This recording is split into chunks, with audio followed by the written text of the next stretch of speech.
Hello दोस्तों, A B classes के online platform में आपका स्वागत है। मैं भानु। आज हम लोग रिसर्च एप्टीट्यूड यानी यूजीसी नेट में जो यूजीसी नेट पेपर 1 जो है बच्चों, उसमें रिसर्च एप्टीट्यूड के अंतर्गत सैम्पलिंग कर रहे हैं। सैम्पलिंग से पहले हम लोग कुछ रिसर्च मेथड्स करेंगे, क्योंकि रिसर्च मेथड से भी बच्चे जनरली क्वेश्चन पूछ लेता है कभी कभी। क्योंकि जब आप किसी रिसर्च प्रॉब्लम को फाइंड करते हैं तो उस रिसर्च प्रॉब्लम से रिलेटेड डाटा कलेक्ट करने के लिए आपको मेथड की ज़रूरत पड़ती है, या फिर प्रॉपर इन्वेस्टिगेशंस के लिए भी मेथड की ज़रूरत पड़ती है। तो उसमें से कुछ रिसर्च के अंतर्गत जो होते बच्चे वो मेथड यूज़ होते हैं, उन मेथडों के बारे में हम लोग बात करेंगे। और सबसे पहले मेथड पे बात करेंगे बच्चे, सर्वे मेथड। अब जो सर्वे मेथड है, इसे कब यूज़ करना चाहिए, जनरली किस कंडीशन में आपको सर्वे मेथड का यूज़ करना है, ये पेपर के लिए काफ़ी इंपॉर्टेंट होता है कि सर्वे मेथड अगर मैं यूज़ कर रहा हूँ तो कब करना चाहिए, किस तरह की कंडीशन में करनी चाहिए, किस तरह के इन्वायरमेंटल इश्यूज़ में, किस तरह के इन्वायरमेंटल कंडीशन में हम लोग सर्वे मेथड का इस्तेमाल कर सकते हैं। This method involve a systematic and compressive study of a particular communities, organisations and group. किसी कम्युनिटीज़ के बारे में बच्चे तुम्हें कंप्रेसिव स्टडी करना है तो वहाँ पे तुम सर्वे मेथड का इस्तेमाल कर सकते हो। कम्युनिटीज़ के बारे में जानना है, या किसी ऑर्गेनाइजेशंस के बारे में जानना है, या किसी ग्रुप को तुम टारगेट कर रहे हो, वहाँ पे अगर तुम्हें प्रॉपर और डीप स्टडी करनी है तो वहाँ पे तुम्हें रिसर्च के अंतर्गत सर्वे मेथड का इस्तेमाल करना होता है। सर्वे मेथड के थ्रू ही तुम क्या कर सकते हो, अपने डेटास कलेक्ट कर सकते हो with a view to analyse of social problem and the presentation of recommend for it the solutions. Generally हम लोग क्या करते हैं, सर्वे मेथड के थ्रू ही सोशल प्रॉब्लम्स को एनालाइज करते हैं, और उस सोशल प्रॉब्लम्स को एनालाइज करने के बाद ही एक तरह से सॉल्यूशंस भी क्या करते हैं, हम रिकमेंड करते हैं। तो ये सर्वे मेथड होता है। सर्वे मेथड वहीं पे यूज़ करना है बच्चे जहाँ पर तुम कंप्रेसिव स्टडी करना चाहते हो, डीप स्टडी करना चाहते हो, वहीं पे सर्वे मेथड का एक तरह से हम लोग क्या करते हैं, यूज़ करते हैं बच्चे। अगला जो मेथड आता है बच्चे, वो आता है केस स्टडी मेथड। जनरली हमें केस स्टडी मेथड, अब जो केस स्टडी मेथड है ये कब यूज़ होगा, it is studying the phenomenon events situations or development through and detail analyze are intensive studies. The case may be on individual, a group, a communities, a societies, an organization, a process, any unit of social life. अगर आप किसी social phenomenas को बच्चे, या किसी situations को, या कोई डेवलपमेंट तुम्हें एनालाइज करना है, तो जहाँ पे मुझे इंटेंसिव करना है, मतलब एक पर्टिकुलर सिचुएशंस के बारे में स्टडी करना है, उसके डायमेंशंस के बारे में स्टडी नहीं करना है, सिर्फ मुझे कंडीशंस के बारे में स्टडी करना है। जैसे मैं सिर्फ कोरोना वायरस के बारे में जानना चाहता हूँ, तो सिर्फ कोरोना के बारे में जाना, तो कोरोना मेरे लिए केस स्टडी होगा, सिर्फ कोरोना के बारे, तो इसको हम लोग केस स्टडी में। लेकिन कोरोना का किस किस फील्ड पर इम्पैक्ट पड़ेगा, तो ये सारी चीज़ें अगर स्टडी आप करेंगे तो फिर वहाँ पे सर्वे मेथड का इस्तेमाल करना होता है बच्चे, ये ध्यान में रखना होता है। इंटेंसिव मतलब पर्टिकुलर को टारगेट मैं कर रहा हूँ, सिर्फ उसके बारे में इंफॉर्मेशन जानना चाहता हूँ, उसके इफेक्ट को मैं एनालाइज नहीं करना चाहता हूँ, तो वहाँ के लिए तुम्हें केस स्टडी मेथड का यूज़ करना होता है बच्चे। लेकिन अगर आपको कंप्रेसिव स्टडी करनी है, उसके इम्पैक्ट को जानना है कि कहाँ कहाँ पे किस तरह का इम्पैक्ट उसका पड़ेगा, तो फिर तो वहाँ के लिए आपको सर्वे मेथड का एक तरह से क्या करना होता है, यूज़ करना होता है। तो ये जनरली चीज़ें जो होती हैं बच्चे, वो केस स्टडीज मेथड्स में आती हैं, केस मैथ। नेक्स्ट आता है बच्चे स्टैटिकल मेथड्स। अब जो स्टैटिकल मेथड्स है बच्चे, यहाँ पे जनरली हम लोग क्या करते हैं कि स्टैटिकल मेथड्स के थ्रू किसी पॉपुलेशंस का एक मैथमेटिकल वैल्यूज फाइंड किया जाता है प्रोबेबिलिटीज थ्योरीज के बेसिस पर, और उस प्रोबेबिलिटीज थ्योरीज पर जो मैथमेटिकल वैल्यूज मुझे फाइंड हो रहा है, उसके बेसिस पर उस प्रॉब्लम का, उस पॉपुलेशंस का मैं क्या करता हूँ, जनरलाइजेशंस करता हूँ, तो इसको बोला जाता है स्टैटिकल मेथड। यानी कुछ लोग बच्चे डेटास के बेसिस पर किसी सिचुएशंस को क्या करते हैं, एक्सप्लेन करते हैं। जैसे कोरोना के बारे में, अगर कोरोना वायरस को समझाना है कि कोरोना वायरस कितना खतरनाक है, तो उसके लिए जर्नलिस्ट हमें क्या करना पड़ेगा कि जो स्टैटिकल जो इन्फरेंस होता है बच्चे, उसके बेसिस पर डेटा कलेक्ट होगा मैथमेटिकली, और उस डेटा के बेसिस पर बता दिया जाएगा कि ये किस तरह का प्रॉब्लम है और कितना ये खतरनाक हो सकता है। तो स्टैटिकल मेथड का आप इस्तेमाल भी करते हैं बच्चे, जहाँ पे आप डेटास कलेक्ट करते हैं और डेटास के बेसिस पर किसी प्रॉब्लम को अगर आप एक्सप्लेन करते हैं तो उसी को जनरली बच्चे हम लोग स्टैटिकल मैथड्स बोलते हैं। क्लियर। नेक्स्ट आते हैं बच्चे हिस्टोरिकल मैथड्स। हिस्टोरिकल मेथड्स में क्या है बच्चे, this method collect the fact by going in the past in different period. मैं क्या हुआ कि पास्ट में गया और पास्ट के अलग अलग पीरियड से मैंने कुछ फैक्ट्स कलेक्ट किए, कुछ इन्फॉर्मेशंस कलेक्ट किया, ठीक है, रिटन जो भी रिकॉर्ड्स होंगे, न्यूज़पेपर, डायरीज, और उसको मैं क्या कर रहा हूँ, यूज़ कर रहा हूँ अपने इस रिसर्च प्रॉब्लम के सॉल्यूशंस के लिए। तो उसको जनरली हिस्टोरिकल मेथड्स भी बोला जाता है कि कुछ प्रॉब्लम्स को सॉल्व करने के लिए आपको पास्ट में जाना पड़ता है, पास्ट से चीज़ें कलेक्ट करनी पड़ती है और फिर उस कलेक्ट किए हुए डेटास के बेसिस पर आप प्रेजेंट सिनारियोस को क्या कर रहे हो, एक्सप्लेन कर रहे हो, या प्रेजेंट सिनारियोस को आप क्या कर रहे हो, सॉल्व कर रहे हो। तो उसके लिए भी जनरली हिस्टोरिकल मेथड का एक तरह से क्या कर लेते हैं हम लोग, यूज़ कर लेते हैं। नेक्स्ट मेथड आता है बच्चे इवोल्यूशनरीज मेथड्स। ठीक है, इवोल्यूशनरीज मेथड।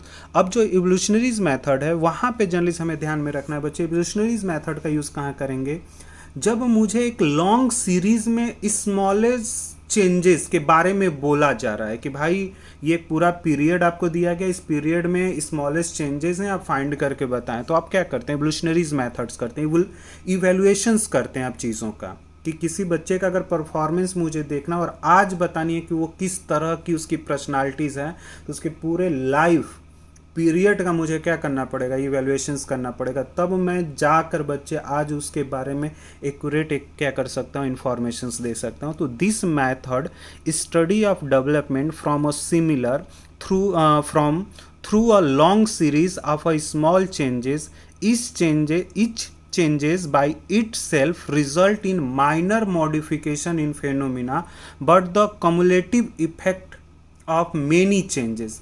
मतलब जो मॉडिफिकेशन है वो छोटा छोटा है लेकिन उसका कम्युलेटिव जो इफेक्ट है ना बच्चे वो बहुत बड़ा है। तो उस चीज़ को मुझे क्या करना पड़ेगा, इवोल्यूशनरीज मेथड से उस प्रॉब्लम्स को क्या करना पड़ेगा, स्टडी करना पड़ेगा।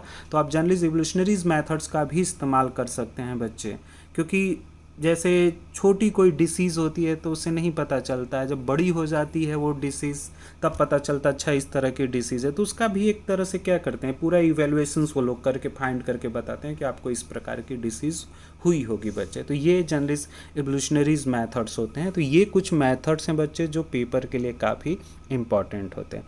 अब जो अगला हमें टॉपिक करना है बच्चे, वो अगला टॉपिक हमें करना है सैम्पलिंग के ऊपर, क्योंकि जो भी मैं साइंटिफिक तरीके से रिसर्च कर रहा हूँ उसके लिए मुझे किसकी ज़रूरत पड़ती है, सैम्पलिंग की ज़रूरत। क्योंकि डाटा कलेक्ट करने के लिए मेरे पास तरीके दो ही होते हैं बच्चे, या तो सेंसस मेथड से थ्रू मैं डाटा कलेक्ट कर लूँ, या फिर डाटा को अगर मुझे कलेक्ट करना है तो सैम्पलिंग्स मेथड का यूज़ करूँ। और सबसे बेस्ट जो मेथड इकोनॉमिकली जो होता है, टाइम के इकोनॉमिकली भी, या आप बोल रहे हैं कि इकोनॉमिकली भी वो डाटा बहुत अधिक ठीक ठाक हो, मतलब इकोनॉमिकली भी वो तरीका जो होता है वो काफ़ी वेस्ट होता है। और दूसरी चीज़ें ये होती है कि टाइम भी कम लगता है, इकोनॉमिकल एग्जॉस्टेंस जो होता है वो भी कम हो जाता है, जो रिसर्चर होती है उसकी भी एनर्जी कम एग्जॉस्ट होती है।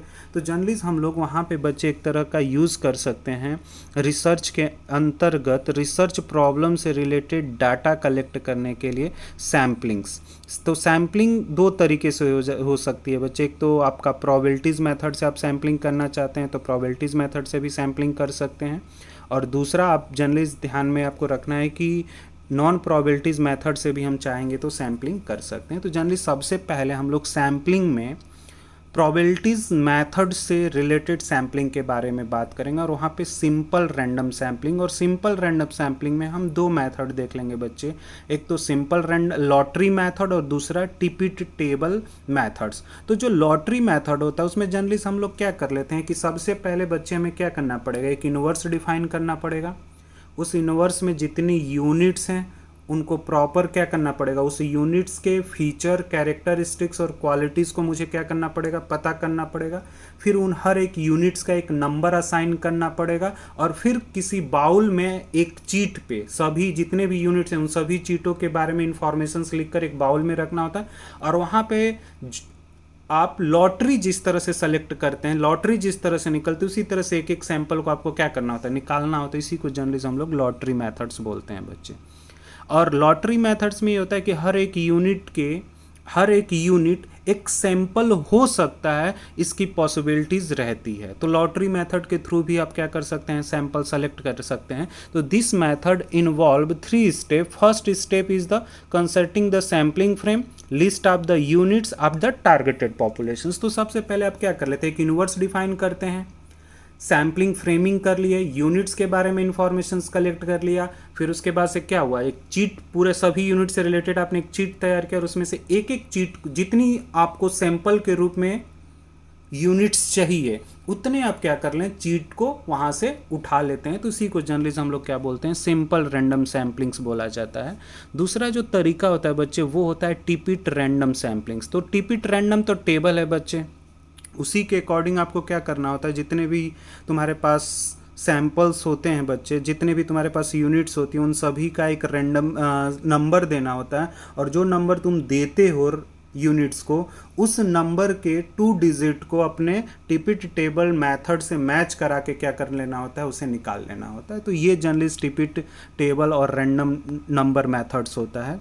Tippett has the prepared a table of random number. These number are available in various form, size, number combination in the appendix of this the text on statistical होता है, तो वहाँ से तुम उसको कलेक्ट कर सकते हो। नेक्स्ट जब आते हैं तो एडवांटेज क्या है बच्चे सिंपल रैंडम सैम्पलिंग्स का, इससे क्वेश्चंस पूछे जा सकते हैं। तो जनरली वहाँ पे एडवांटेज जो होता है बच्चे, all elements have a equal chances of being included. मतलब जितने भी एलिमेंट्स हैं बच्चे उन सभी का इक्वल चांस बनता है सैंपल के रूप में आने का। एक तो तरीका ये होता है। दूसरा है, it is the simplest of all sampling methods and easiest to conduct. ये सबसे आसान मेथड माना जाता है, क्योंकि लॉटरी मेथड में आप क्या कर रहे हैं, जितने भी यूनिट्स आपके पॉपुलेशन में उन सभी यूनिट्स को एक नंबर देना होता है, उनसे एक चीट प्रिपेयर करना होता है और जितने सैंपल चाहिए उतने चीट आपको एक एक करके क्या करना होता है, निकाल लेना होता है। वो सिंपल रैंडम सैम्पलिंग होगी। टिपिट मेथड में आपके पास एक टेबल बना हुआ है, उसी के अकॉर्डिंग क्या करना होता है, यूनिट्स को नंबर देना होता है, टेबल के अकॉर्डिंग क्या करना है, सैंपल्स को बाहर करना है, जितने सैंपल्स आपके रिसर्च के लिए इंपॉर्टेंट हैं, आपके प्रॉब्लम को सॉल्व करने में जितने सैंपल हेल्प कर सकते उतने सैंपल आप क्या कर लेते हैं, ईजीएस पर। इसलिए जनरली इसको ईजीएस्ट बोला जाता है बच्चे, ठीक है। और can be the conjunction with other method in probabilities, और भी मेथड्स में इसको एक तरह से क्या कर लिया जाता है, यूज़ कर लिया।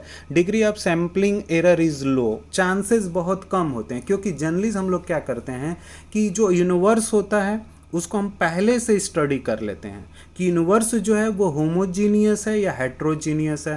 तो अगर हमें यूनिवर्स को अगर होमोजीनियस है तो आसानी से अगर कोई भी सैंपल हम सेलेक्ट करते हैं, रेंडमली कोई भी सैंपल वहाँ से इस यूनिवर्स से निकाला जाएगा, वो सैंपल उस पूरे यूनिवर्स को क्या करता है, रिप्रेजेंट करता है। तो degree of the sampling error is low होती है, मतलब वहाँ पे सैम्पलिंग एरर जो होने के चांसेस होते हैं वो कम होते हैं, क्योंकि कोई भी सैंपल निकाला जाएगा, वही कोई भी आप सैंपल निकालेंगे उसके क्वालिटीज़ और कैरेक्टर और फीचर में कोई डिफरेंसेस नहीं होता, चाहे आप कोई भी सैंपल वहाँ से निकालें। तो इसमें माना जाता है कि जो रैंडम सैम्पलिंग होती है वहाँ सैम्पलिंग एरर जो होता है वो बहुत लो होता है। तो ये एक ध्यान में हमें रखना होता है। नेक्स्ट जो प्रोबेबिलिटीज़ मेथड्स के अंदर आता है बच्चे, जो काफ़ी यूज़ भी किया जाता है, उसको हम लोग स्ट्रेटिफाइड रैंडम सैम्पलिंग बोलते हैं। माना जाता है कि ये साइंटिफिक तरीके से अगर आप रिसर्च कर रहे हैं तो उस रिसर्च के अंदर जो आपका प्रॉब्लम है, अगर उस प्रॉब्लम को अगर आपको सॉल्व करना है तो स्ट्रेटिफाइड रैंडम सैम्पलिंग का आप यूज़ करें, वो ज़्यादा बेस्ट मेथड माना जाता है।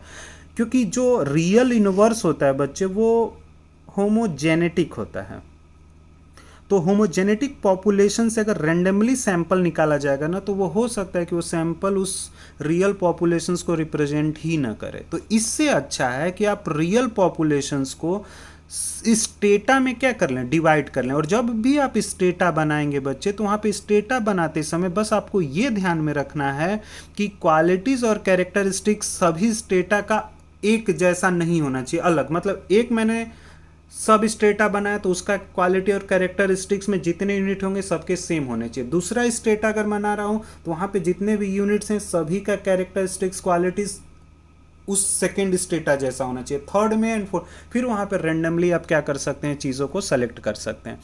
This is form of the sampling in which the population is divided into number of strata or subgroup and a sample drawn from each stratum. These sub-sample make up the final sample of study. It is defined the method involved in dividing the population is the homogeneous strata. मैंने क्या बोला कि जो real population होती है बच्चे वो heterogeneous होती है। आपको क्या करना पड़ेगा, होमोजीनियस पॉपुलेशन में उस स्टेटस को क्या करना पड़ेगा, डिफाइन करना पड़ेगा। और जैसे ही होमोजीनियस स्टेटा में उस पॉपुलेशन को आप डिफाइन कर देंगे तो सिंपल रैंडम से सैंपल सेलेक्ट करना आपके लिए क्या हो जाएगा, आसान होगा। और जो भी सैंपल सेलेक्ट करेंगे वो उस स्टेटा को क्या करता है, रिप्रेजेंट करता है। इसी को सिम स्टेटिफाइड रैंडम सैम्पलिंग बोलते हैं। एडवांटेज क्या है, the sample choose can represent the various group and pattern of characteristics in the diverse propositions होता है। तो वहाँ पे जनरली इसीलिए आप क्या करते हैं कि भाई जहाँ डाइवर्स प्रोपोजिशंस में है, पैटर्न में सिमिलरिटी नहीं है, तो मैंने क्या कर दिया, एक पैटर्न में सिमिलरिटी लाने के लिए एक एक स्टेटस के फॉर्म में बना दिया और फिर उस स्टेटस से मैं क्या कर सकता हूँ, सिंपल रैंडम सैम्पलिंग से डेटास को सेलेक्ट कर सकता हूँ। सेकेंड होता है, नेक्स्ट आता है बच्चे सिस्टमैटिक या इंटरवल सैम्पलिंग्स। तो मेरे पास जितने यूनिट्स हैं बच्चे उन सभी यूनिट्स के बारे में मेरे पास इंफॉर्मेशन है। हर एक यूनिट्स को एक एक नंबर दे दूँ, 1 2 3 4 5। तो मेरे पास मान लेते हैं कि 100 यूनिट्स हैं और 100 यूनिट से मुझे, ठीक है ना, 20 सैंपल चाहिए। तो अब क्या करूँगा, 1 to 5th, मतलब फर्स्ट सैंपल को मैंने 1 नंबर दिया, सेकंड को सेकंड, थर्ड, फोर्थ, फिफ्थ। तो जो 5th सैंपल है वहाँ पे कर दिया कि 5th से एक सैंपल जो होगा वो मेरे रिसर्च के लिए होगा। फिर 10 से निकाल लिया, फिर 15 से निकाल लिया, 20 से निकाल लिया। इस तरह से एक इंटरवल मैंने फिक्स कर दिया कि 5 सैंपल होगा, 10 सैंपल होगा, 15 होगा, 20 होगा, 25 होगा, 30 होगा। इसी को बच्चे सिस्टमैटिक इंटरवल सैम्पलिंग्स बोलते हैं, जहाँ पे आप डिफाइन कर देते हो कि ये सैंपल मैं क्या कर रहा हूँ, एज ए सैम्पलिंग के रूप में ले रहा हूँ बच्चे। तो उसको हम लोग sampling. Next cluster samplings. Cluster sampling का जनरली वहाँ पे यूज़ होता है बच्चे जहाँ जोग्राफिकल साइज़ बहुत बड़ी होती है और वहाँ से आपको सैंपल निकालना होता है। तो वहाँ पे आपको क्लस्टर सैम्पलिंग्स करनी होती है। जहाँ पे जोग्राफिकल साइज़ बड़ी होगी वहाँ पे आपको पूरे पॉपुलेशंस को क्लस्टर में क्या करना पड़ेगा, कैटेगराइज करना पड़ता है। और फिर वहाँ से आप क्या करते हैं, क्लस्टर सैम्पलिंग के थ्रू, और क्लस्टर सैम्पलिंग में रैंडम सैम्पलिंग का यूज़ करके आप क्या कर लेते हैं, डेटाज निकालते हैं। तो क्लस्टर सैम्पलिंग, जब जोग्राफिकल साइज़ बड़ा होगा बच्चे तभी क्लस्टर सैम्पलिंग यूज़ करना है। नेक्स्ट आता है बच्चे मल्टी स्टेज सैम्पलिंग। ये भी वहीं पर यूज़ होता है जहाँ जोग्राफिकल साइज़ बड़ी होती है और एकदम लास्ट जो यूनिट होती है रिसर्च की उससे सैंपल निकालना होता है। तो उसके लिए आप मल्टी स्टेज सैम्पलिंग्स का यूज़ कर सकते हैं। जैसे कि एक एग्जांपल्स यहाँ पे पंचायत प्रॉब्लम है, पंचायत सिस्टम को स्टडी करना है और मुझे एक पंचायत सिस्टम को हर एक पूरे इंडिया लेवल पे पंचायत सिस्टम की कंडीशंस को देखनी है। तो वहाँ पे मैंने जनरली मल्टी स्टेज सैम्पलिंग का यूज़ किया कि सबसे पहले मैं क्या कर लूँगा, प्रोविंसेस डिफाइन करूँगा, स्टेट डिफाइन करूँगा। तो स्टेट मेरा पहला एक स्टेज हो गया। फिर उस स्टेट में क्या होते हैं, डिस्ट्रिक्ट होते हैं। तो डिस्ट्रिक्ट मेरे क्या हो गए, दूसरा स्टेज हो गया। तो जो 28 स्टेट हैं उसमें से मैं कुछ को रैंडम सैम्पलिंग में निकाल लिया, ठीक है। और जब मैंने कुछ स्टेटों को सैम्पलिंग निकाला फिर वहाँ से मैं कुछ डिस्ट्रिक्ट्स में जाऊंगा। तो उतने स्टेटों में से मैं रैंडम सैम्पलिंग से डिस्ट्रिक्ट को निकाल, फिर डिस्ट्रिक्ट्स में से मुझे ब्लॉक में पहुंचना है तो उन डिस्ट्रिक्टों में से मैं ब्लॉक तक रैंडमली, और फिर ब्लॉक से मैंने विलेज पे पहुंचा और फिर विलेज से फाइनल सैंपल जो होते हैं बच्चों निकलते हैं। इसी को जनरली मल्टी स्टेज सैम्पलिंग्स बोलते हैं। ये आप देख सकते हैं यहाँ पे। तो मल्टी स्टेज सैम्पलिंग्स आपको ये करना है। तो जो मल्टी स्टेज सैम्पलिंग्स होती है इसको एक तरह से पूरा आप करके देख सकते हैं बच्चे कि मल्टी स्टेज सैम्पलिंग्स होती क्या है, मैंने बता दिया। एक और होता है बच्चे यहाँ पे multi phase samplings. The process in this type of sampling is the same as in multi stage samplings. होता तो मल्टी फेज सैम्पलिंग सेम ही होता है बच्चे। मल्टी फेज सैम्पलिंग्स और मल्टी स्टेज में बस बेसिक डिफरेंसेस ये होता है कि मल्टी स्टेज में तुम जैसे जैसे आओगे ना तो पॉपुलेशन चेंज होता जाएगा।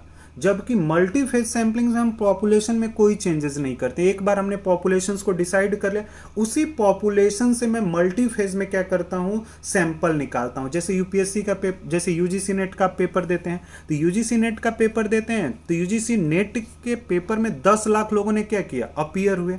तो 10 लाख लोगों में से मुझे सैंपल में कितना निकालना है, 6% निकालना है नेट जीआरएफ। तो अब मैंने क्या किया कि उसी में से मैंने क्या कर लिया, फेज में, तो मतलब वहां तो एक ही है तो वहां से निकालिए। या फिर ये एग्जाम्पल बेहतर काम करता है यूपीएससी में, क्योंकि वहां पे 3 स्टेज में होते हैं बच्चे। तो प्री 10 लाख लोग दिए, उस 10 लाख लोगों में से 30,000 मेंस में पहुंचे, और उस 30,000 में से 2,000 लोग जो हैं वो इंटरव्यू के लिए पहुंच रहे हैं, और उस 2,000 में से जो है वो 1,000 जो है वो कहां पे पहुंच रहे हैं, आपका फाइनल सिलेक्शन के लिए। तो टोटल 10 लाख लोगों में से 1,000 को निकाला जा रहा है। तो पॉपुलेशन में कोई चेंजेस हमने नहीं किया, बस पॉपुलेशन, फाइनल पॉपुलेशन से मैंने 1,000 लोगों को निकाला। तो ये मल्टी फेज सैम्पलिंग्स होती है बच्चे। तो multi phase samplings generally selection procedure के लिए इसका एक तरह से यूज किया जाता है बच्चे।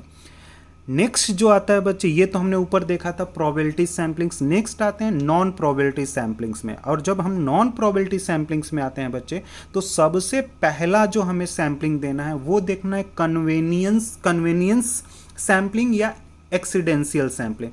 कन्वीनियंस सैम्पलिंग्स क्या होता है कि मैं अपने कन्वीनियंस के अकॉर्डिंग कोई पॉपुलेशंस डिसाइड कर रहा हूँ, और उस पॉपुलेशन से ईजीएस्ट फॉर्म में मैं क्या कर रहा हूँ, डेटास या इंफॉर्मेशन जो है वो कलेक्ट कर रहा हूँ। इसको कन्वीनियंस एक तरह से क्या बोला जाता है, सैम्पलिंग्स बोला जाता है। जहाँ पे मैंने एरो के थ्रू एक एग्जाम्पल बताया था।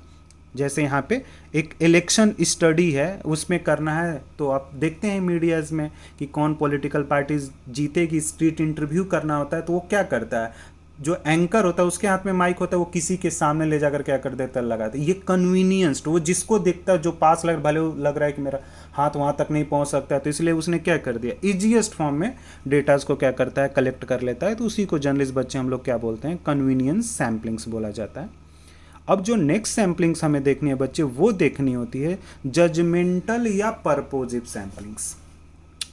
एक्चुअली क्या होता है कि जजमेंटल मतलब, परपोजिव्स का मतलब ये होता है कि तुम्हारे रिसर्च का एक ऑब्जेक्टिव है, उस रिसर्च ऑब्जेक्टिव के अकॉर्डिंग तुम्हें क्या करना है, सैंपल सेलेक्ट करना है। तो वहाँ पे तुम क्या कर सकते हो, परपोजिव सैम्पलिंग्स का यूज़ कर सकते हो। जैसे कोई हिस्ट्री का प्रॉब्लम है, और हिस्ट्री का प्रॉब्लम है, तो हिस्ट्री के प्रॉब्लम्स को बेहतर एक हिस्टोरियंस बता सकता है। तो मैं किसी हिस्टोरियंस को एज अ सैंपल के रूप में अगर सेलेक्ट कर रहा हूँ, तो ये मेरा जजमेंटल होता है और परपोजिव सैम्पलिंग्स होता है बच्चे। डिबेट एंड डिस्कशन में, न्यूज़ में आप ये सारी चीज़ें देखते रहते हैं। दूसरा एक और तरीका होता है बच्चे सैम्पलिंग्स का, नेक्स्ट वो आ जाता है तुम्हारा quota samplings. Quota can also fix according to their populations in entire populations. ठीक है, तो कोटा बहुत बड़ी पॉपुलेशंस हैं, वहाँ पे मैं क्या कर दूंगा, कोटा सैम्पलिंग्स का यूज़ कर देता हूँ। और कोटा सैम्पलिंग्स का यूज़ करके मैं कुछ सैंपल को क्या कर लेता हूँ, सेलेक्ट कर लेता हूँ। जैसे एक एग्जांपल से समझते हैं quota. For studying the attitudes of a person towards use of loud speaker in religious place in one educational institutions with 100 male and 50 females. ठीक है, मतलब लगभग 150 लोगों का एक पॉपुलेशन है, और उनसे मुझे जानना है कि लाउड स्पीकर को लेकर लोगों का एटीट्यूड्स क्या है रिलीजियस प्लेसेस पर। ठीक है, उसके लिए मैंने क्या कर लिया, ठीक है, belong the different religious quota can be fixed in the ratio of 1 female for every 2 male. ये मैंने एक कोटास क्या कर दिया, फिक्स कर दिया कि 1 फीमेल फॉर एवरी 2 मेल, तो एक फीमेल के लिए 2 मेल्स होंगे बच्चे। अब जो मेल्स थे वो 100 थे, और उस 100 मेल्स में 80 हिंदू हैं, मुस्लिम जो हैं वो 10 हैं, और अदर जो हैं वो 10 हैं।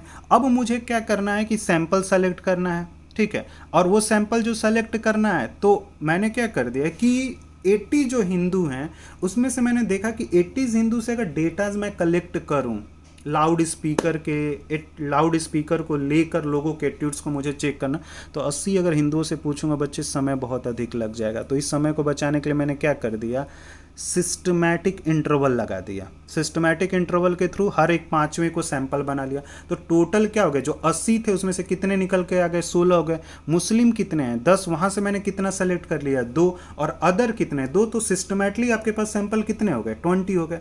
जब फीमेल में गए तो वहाँ पे मुस्लिम जो थी, हिंदू जो थी वो 35 हैं, और 10 जो है मुस्लिम है, और 5 जो हैं वो क्या हैं, अदर्स हैं।